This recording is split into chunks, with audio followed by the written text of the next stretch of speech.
Noah, how are you doing today? I'm good. I'm good. It's good to be here. Good to see you. Likewise. Why don't we start out with you giving everyone a just quick backgrounder on what Acorns does, what your mission is? Yeah, so Acorns makes it incredibly easy and automated to save and invest money for the future. And today we're America based and we focus on everyday Americans. And so as a customer, the way it works is you sign up, you link your bank, you link your cards, you answer some questions so that we can select a portfolio, an investment portfolio for you.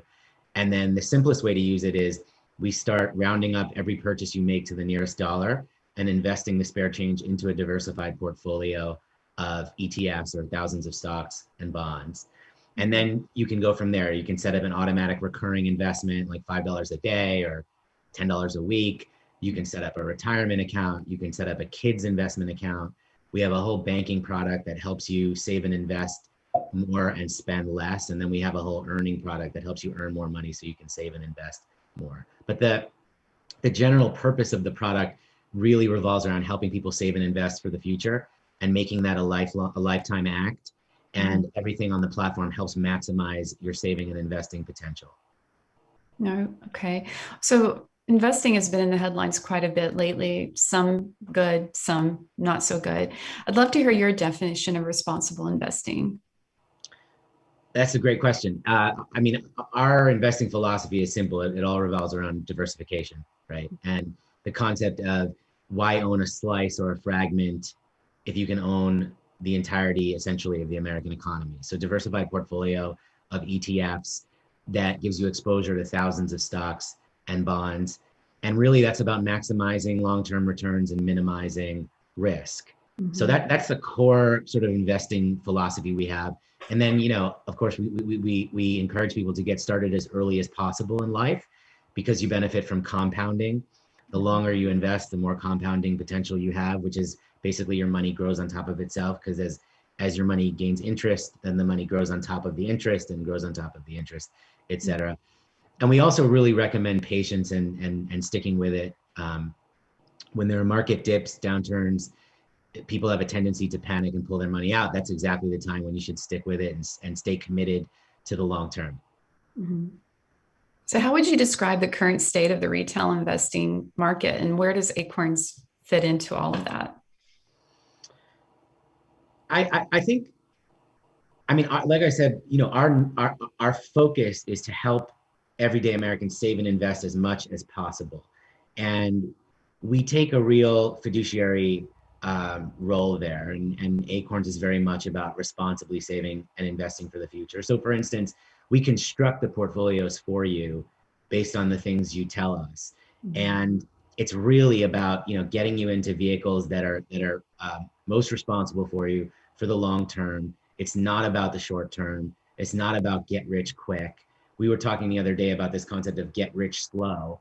And that's really like, if you stay committed to this over the long term, 20, 40 years, invest small amounts, whatever you can do regularly, benefiting from dollar cost averaging because you're investing regularly with a high degree of frequency and doing it over time. That's where we are. So we take, it's very values oriented, very mission oriented perspective. Yeah. So, how has the pandemic affected your business over the past year or so? So, I think when it started, when the market downturn started in concert with the pandemic, it was scary. I mean, at the moment it felt like what was going to happen. I think we were asking, certainly our customers were asking, like, what's going to happen here? Every time one of these events happens, it feels like the end again. 2001, 2008, it always feels like this is it. Mhm. Those are the moments I think when you take a pause and a beat and try to regain your composure and remember that great Warren Buffett saying, which is when people are greedy, be fearful, and when people are fearful, be greedy. I personally, in March, at the height of the downturn, found it within myself to kind of triple down on investing. And when the market was the Dow was at 18,500, I really tripled down there. Mhm. And I think trying to lead by example and doing what I would recommend that people do. So that was that. So our customers, we pretty much immediately went to a daily cadence of education. We started Mhm. proactively sending out a daily newsletter, letting people know what was happening in money, trying Mhm. to objectively deliver information and facts, and to help you navigate through what was a lot of sensationalism. I think if you read the news at the time, you would be inclined to pull your money out and run for cover.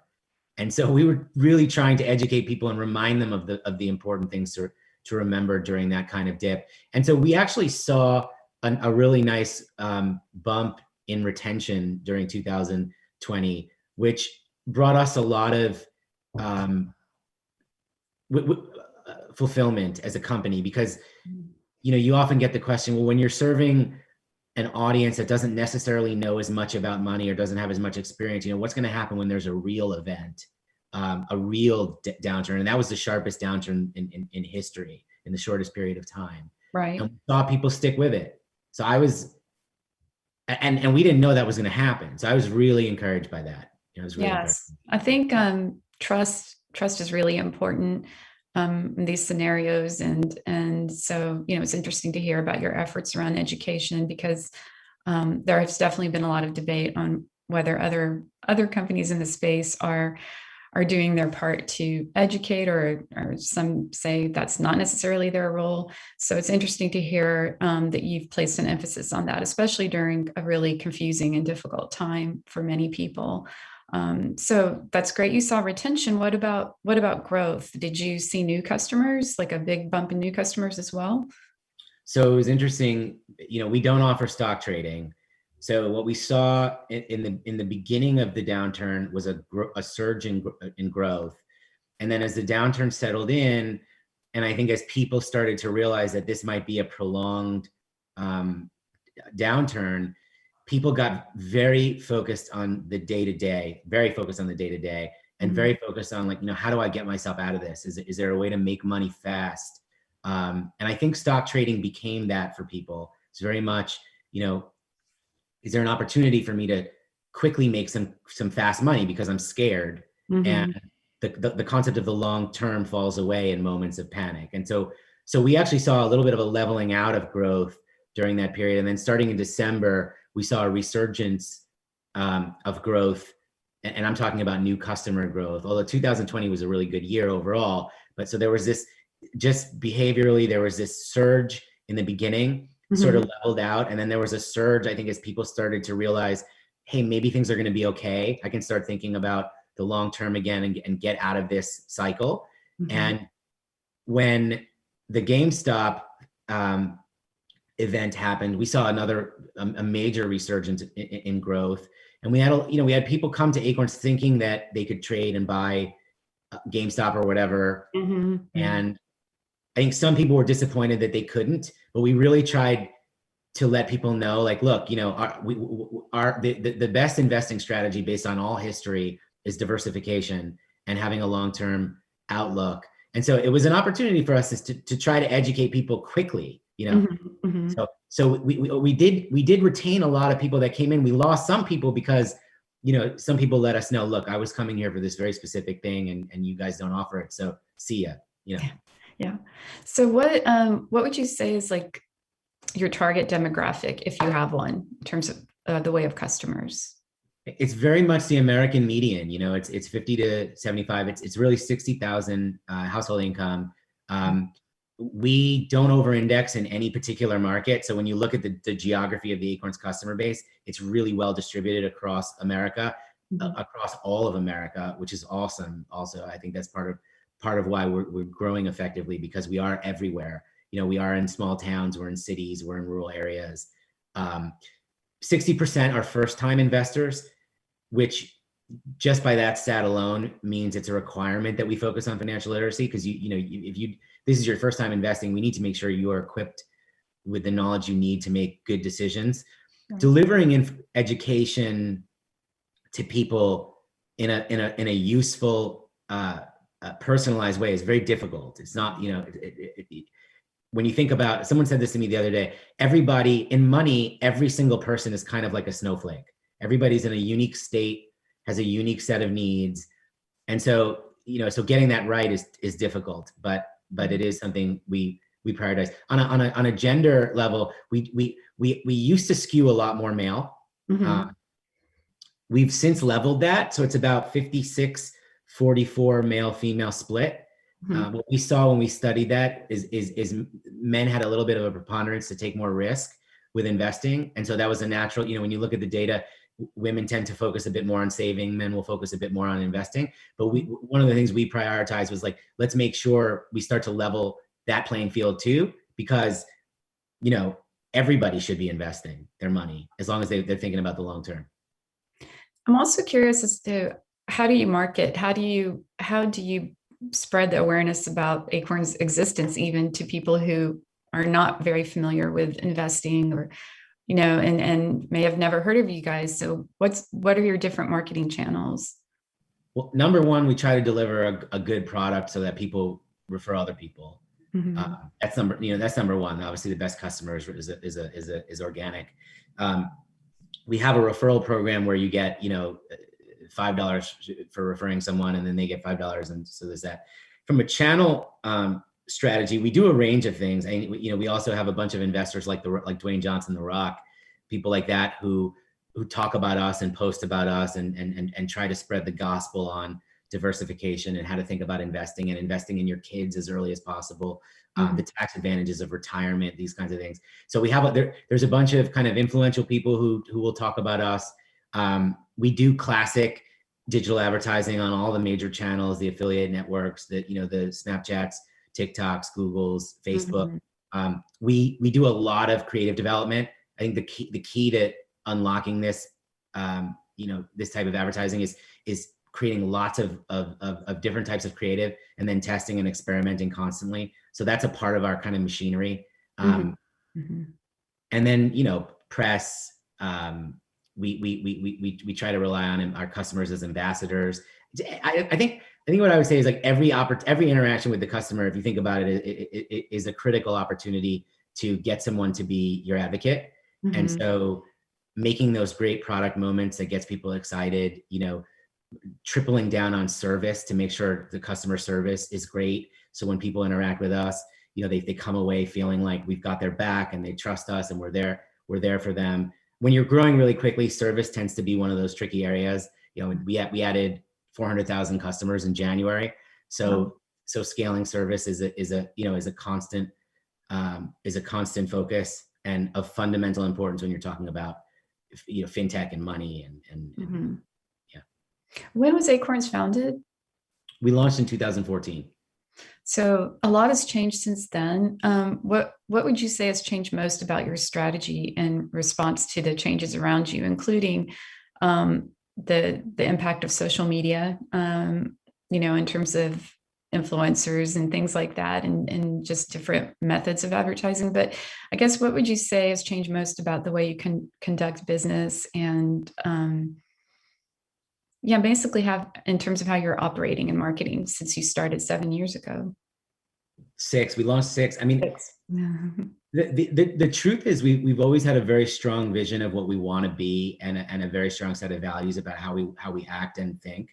And we haven't changed much in that way, right? Like we've had a long-term roadmap for a long time. We are building what we call a financial wellness system that helps everyday Americans save and invest every day. Obviously, this will expand globally over time.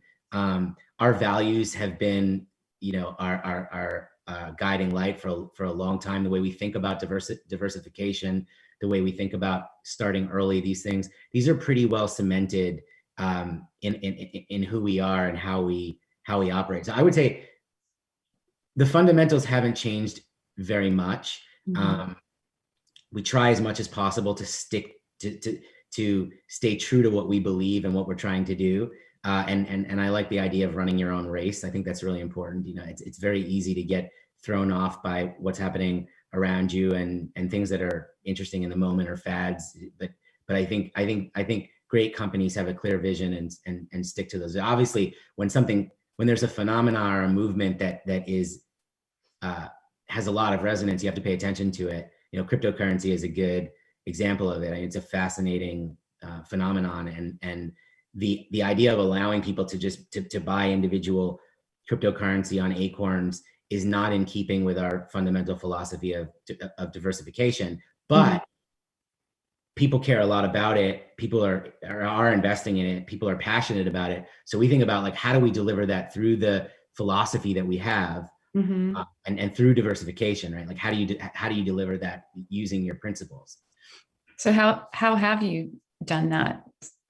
Just We have curious. it's not available on the Acorns platform At today, all. but Okay. we are but we know how we want to deliver that type of experience for people, and give people, give people what they're passionate about, but Mhm. make sure we're staying true to what we know is the best way to think about investing for the long term based on all historical precedent.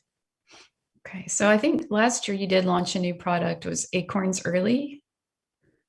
Can you tell us more about that? Yeah. Mhm. Acorns Early is just a delightful way to invest in your kids. And our age minimum was 18 prior to that. So we wanted to unlock the ability for parents to start investing in their kids and doing it in the easiest way possible, much like we did with retirement product. And so, within 90 seconds, you've got an investment account for your kids. We package it up with financial literacy for the family. It's called Acorns Early. We added a gifting feature so you can invite relatives and cousins and grandparents or whatever to contribute to your kids too. And then we have a big brand partnership program where we've got partners with tons of different brands. And so brands like Disney provide extra value to our family customers as part of that product offering. But at the most basic level, is like, if you start investing in your child as early as birth, the compounding curve from then all the way through to when the transfer happens at 18, and if the child as child becomes an adult, takes that over and continues that process all the way to 65. Just to give some statistics around it, if you did $5 a day starting at 18, by 65 you'd have $1.5 million. If you did that starting at birth, you'd have $4.5 million. So the concept that compounding is the eighth wonder of the world is really, if there's anything I can communicate to anybody, is like, you have to understand this phenomenon, because this is the way wealth is created. Well, and how has reaction been to that product so far? It's been great. It's been Mhm. really great. Like, it's actually our highest NPS product. The customer satisfaction around it is really strong. I think, the one, you have to enter your child's social security number. So that's the one point of friction. It's a Mhm. requirement, so we can't do anything about it. But that is the one point of friction. Otherwise, it would be even bigger. So we launched in July. We've had 300,000 people sign up for that tier, and I'm excited by it, because at the root of what we're trying to tackle, we're talking about economic injustice or inequality, right? And the Mhm. best way to tackle that problem is to get people started as early as possible, so the next generation is set up as much as possible to have more of an even playing field. And the best way to do that, besides education, is $5 a day into the kid's account as early as possible. Every kid in America, I mean, think about that. Like, if Mhm. we could, one of my dreams is to get Jeff Bezos to take, $100 billion of his money, drop it into Acorns, and every American has an Acorns Early account set up for them with like $200, as a starting point, Mhm. and Mhm. encourage the parents to contribute whatever you can. Like that, that would be amazing. So actually that leads me to another question. What like led you to start Acorns? I mean, you're talking about equality and wanting to, I guess, kind of level the playing field across America. So what what led you to do this? What was the primary driver? Well, when Acorns was started, the primary driver was making investing accessible to everybody else, to the 99%, right? That, I mean, at the time, it was not at all. And there were all kinds of friction points, from cost to knowledge to time, every friction point you could imagine. In terms of my involvement in this, like, sort of going all the way back to growing up in the East Village of New York City as a kid, as a public school kid. I went to public school with kids that didn't have a lot. I was also a tennis player. So at night I would play tennis with the wealthiest kids in Manhattan. And that experience in my life was kind of a point of continuity, where I was like moving in between these worlds a lot in New York Mhm. City. So Mhm. and you could see how the different sides lived and the different experiences. And that playing field, if it stays uneven or continues to drift further apart, really rips away at the fabric of society. I mean, you think about collapses of civilization. A lot of this has to do with wealth gap and that type of inequality. When I was 17, I was a bank teller for a summer in New York City for 3 months, and I worked, alongside moms of 3 kids making $8 an hour. For me, $8 an hour at 17 was interesting, Not but bad. Yeah. single mom, 3 kids, but interacting with people every day from behind that glass and realizing like how little people actually know about money. I mean, Mm. it's overwhelming, intimidating. There's a lot of emotion wrapped up in it, a lot of shame. People don't talk about it, so it's this unspoken thing.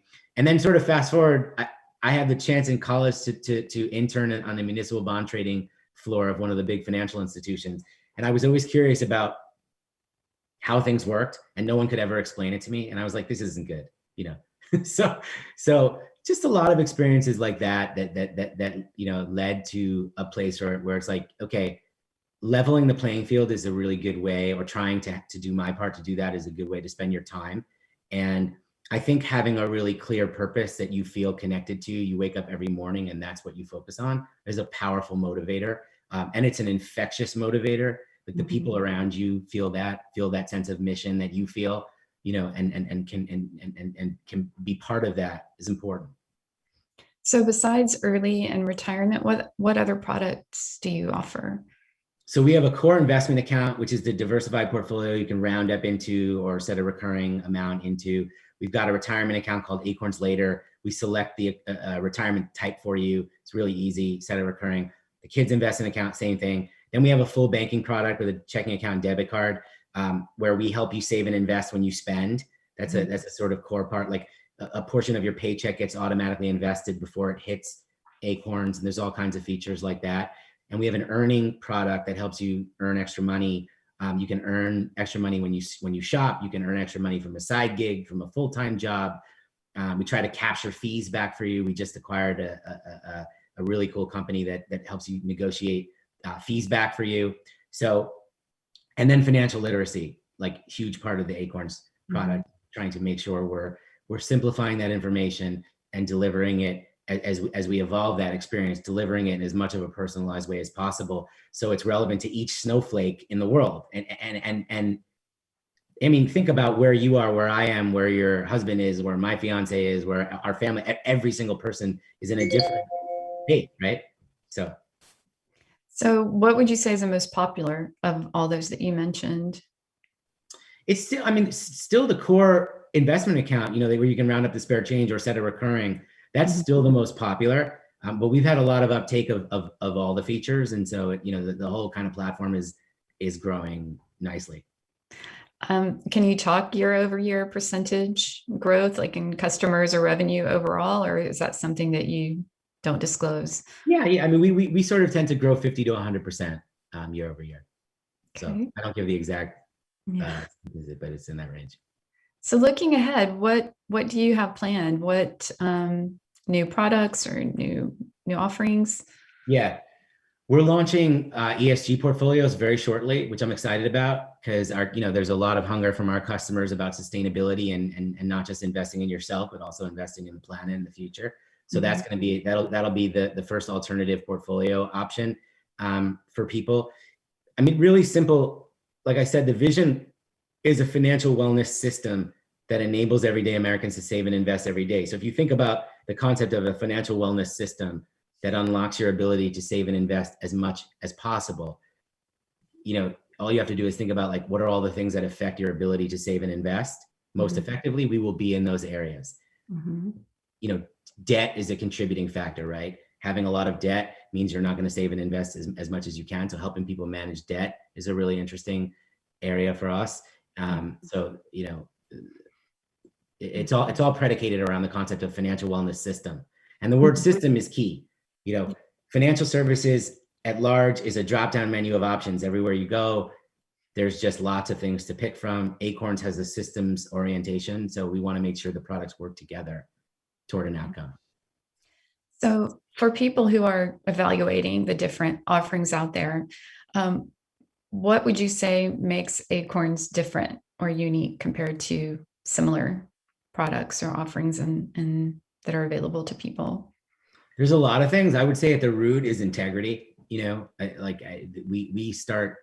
hold everything up against a really high standard and bar of integrity, and so probably you can tell as much about what makes Acorns relevant by what we do offer as by what we do not offer. And I think that's really the important thing to know about us. Obviously, we focus a lot on customer experience and design. We focus a lot on product innovation and trying to radically simplify things for people, so we can help take the complexity in decision making. We like to say, we try to make big decisions small. We don't make people do math. None of us are. I'm not particularly good at math. But at the root of it is integrity. And by the way, aligned to that is our business model of subscription pricing. We have $1, $3, and $5 a month tiers. And in integrity, and when you get to the core of the business model, that's where you will find where integrity sits. Because if you're aligned to the customer's best interest and the way you build your business is aligned to the customer's best interest, you're going to make good decisions.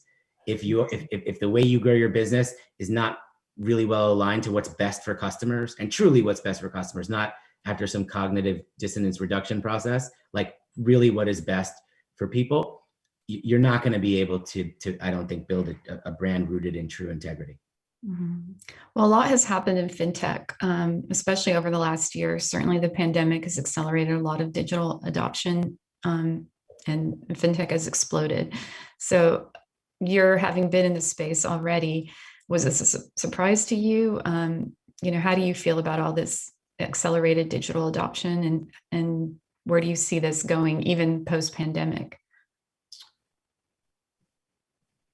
It's not a surprise because, at least like in America, when you think about how many banks there are, for example, I mean, there are a lot of banks that have, obviously they're the dominant banks, but it's a pretty long tail of banks across America, from the national to the regional, that have a lot of market share, right? So there's a lot of companies prior to fintech in this category on the consumer side that make real revenue. So it's not a surprise that so many people are trying to enter the space, and it's not a surprise that a lot of new valuable fintech companies, I think, are emerging, especially because there's a big gap between what people want and how they're being served. Mm-hmm.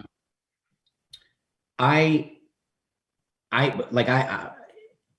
think what's most important is this next generation, who's capable of making great product and designing great product experiences that's superior to what was there before. I think what's really important is to not make it really easy to access things that people shouldn't be accessing. That's what I would like to see, because broadening access to things that are not really helpful for people's money is not really helpful. And you can make the argument that people should be able to do whatever they want. They should be able to access whatever they want. It's, it's people's rights and freedoms. Yeah, but wealthy people have access to money managers, and money managers are there to give you advice and provide wisdom on the things you shouldn't do and the things you should do. And there are things in money that you shouldn't do, and there are things you should do based on all past precedent. So I would like to see everybody in this category really focus on delivering these wonderful product experiences that are also rooted in integrity and looking after the best interest of the customer. So do you think maybe that and we won't name names, of course, but do you feel like there are some companies that are offering access maybe a little irresponsibly? 100%. Mm-hmm. Whether that's intentional or not, whether, I can't comment on that, but absolutely. I mean, there's just basic fundamental principles of money management that I think everybody generally knows. I don't think this is a category where you can apply a kind of grow at all costs mentality. I think you have to be responsible and think about what is best for customers and people based on based on all the stuff we know. So yeah, of course there's, and by the way, we know lots of great people in this space who are doing great things, who have great, from the outside, like have a lot of sense of integrity and values, and want to do the right thing, and would rather fail than do the wrong thing. Mm-hmm. So you mentioned that you've grown into banking as well. So would you say that you compete with like the incumbents, or, what's your relationship with incumbents? Yeah, we definitely compete with incumbents. I mean, we are trying to build a financial wellness system. We believe that what we're building is superior for customers. It provides the right products the right way. It's focused on helping the customer achieve the goal of saving and investing as much as possible, and not just offering products because we make money. Mm-hmm. I like to say, my view is 100% customers' money first, our money comes next, and our money is second. And that's a sort of, core approach to how you think about developing product. And yeah, I mean, 100%. Like we're let me say it this way. We are competing with anyone and everyone that doesn't put the customer's best interest first. So what about the company's long-term strategy? Do you have plans to exit one day, or are you, and that could be potentially going public, or I don't know, being acquired, or are you just happy running as an independent business for now, private company? Yeah. I mean, people usually answer this question with a bunch of bullshit. So I'll say, we are focused on building the company in the way that allows us to continue delivering on our vision and values, and to reach as many people as possible with the products and education that we have, because we think that these are good for people. And so how to accelerate that growth process in a responsible way is what will guide our decisions in terms of like the next steps we take to grow Acorns to the next level. What we would not do is sell Acorns to a company that would compromise our values, principles, vision, and we will do everything we can to avoid any decision making that that potentially jeopardizes that. So, yeah, that's the best. That's the best I could say. I mean, I was just curious because there's just been this flurry of activity in terms of companies either going public via SPACs or IPOs or direct listings. So I was just curious about that. Is there anything we haven't covered you feel is important for people to know?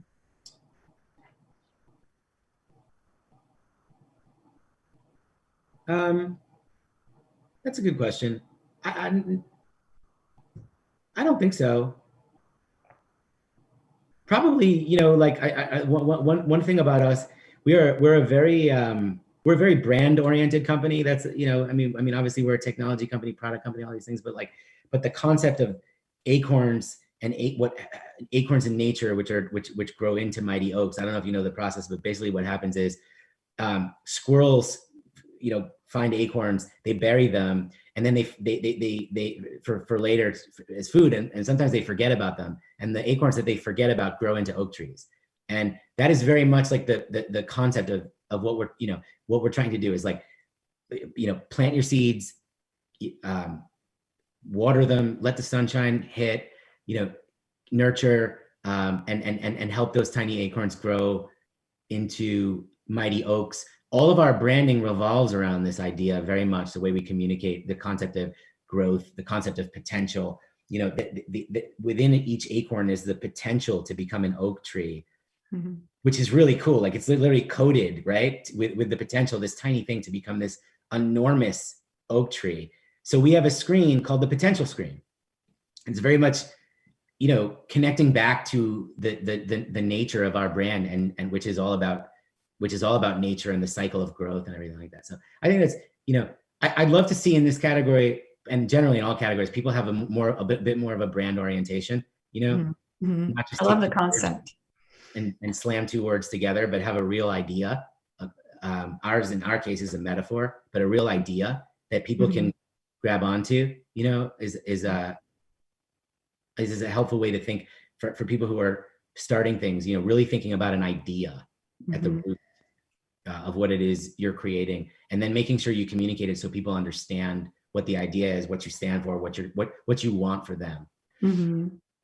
So I guess for this everyday individual who's not super knowledgeable about investing and but wants to get into the space, and I know you've talked about diversification, but what is another like singular piece of advice that you would offer to this demographic or to this segment of the population in terms of just financial growth and just, as you said, growing from an acorn into an oak tree? I mean, what is another piece like of advice you would give besides, of course, opening an account with you? Opening an Acorns account? Yeah. I'd say two things. I'd say start early, always and often when it comes to investing. Early, always, often, meaning start investing as early as you can, do it as often as you can in whatever increments or amounts you can. Everybody's in different say, and do it always, like be committed to it for the duration. Mm-hmm. The other thing, I remind myself of this all the time when things get hectic in the markets, but every downturn in history has ended in an upturn. Mm-hmm. And if you keep that top of mind, then when the market tanks, and it does and it will, but you remember that every downturn has ended in an upturn, and you remember whatever country you're in, I'm in America, that the American economy has been growing for a really long time and has had every 8 years has had plenty, there's a major dip. But if you keep that thought, every downturn has ended in an upturn. Every downturn has ended in an upturn. It's like, click your heels 3 times. like that always reminds me in that moment to stay focused and to not panic and to not make that really bad decision, which so many people make, which is to pull your money out of the market after it went down, which means you locked in your losses. And if you project that out, and this happened to my parents a couple of times, like you could lose a couple 100% on your money over time. I mean, that is the worst thing you can do with your money. I would think one of your biggest hurdles is just, helping people understand that they have to think beyond the short term. And because I know a lot of people do live paycheck to paycheck and are just trying to pay their bills every month. And I think that what makes your concept so appealing maybe to so many people is that it's not intimidating. It's not like, oh, I have to put so much money every month into investing or into retirement or into long term. So I feel like that's one of your biggest hurdles. So I think it's interesting how you mentioned your different pricing tiers. And do you feel like that your ability to welcome people in at these accessible entry points has helped contribute to your success? Yeah, well, to answer the question about, because we have the challenge of how do you create a sense of urgency now about the future? That is a very difficult challenge. Right. Spare change is an important way for us to do this because it's here and now. It's like, you've got it in your couch cushion, your cup holder, your pocket. You're doing it every day. So the challenge of getting people to think about the future with a sense of urgency in the now, that is our greatest challenge, and the thing we focus on all the time, because all of us get focused on the moment, the day, the week, whatever, thinking 40 years out. I mean, who does that? So we have to create urgency and enthusiasm and commitment right now, and then get people continuously focused on that every day, on the long term every day. And I think celebrating the growth that happens each time you contribute, each time you get an automatic dividend, each time your account grows, or by the way, shrinks, and saying like recommit in those moments, getting people focused on that kind of, so it's a funny paradox, because Acorns in some ways is a set it and forget it product, but I actually want people to set it and remember that you have to stay committed, and that every day with the product, something is happening for you and you should pay attention to it. But when the market goes down, like, close your eyes. Yeah. Turn it off. Don't panic. Whatever you do to, step away. Great. Great. Well, I think our time is up, but I've really enjoyed this. Thank you so much for your Thank you. time. It Thanks. was fun. Bye.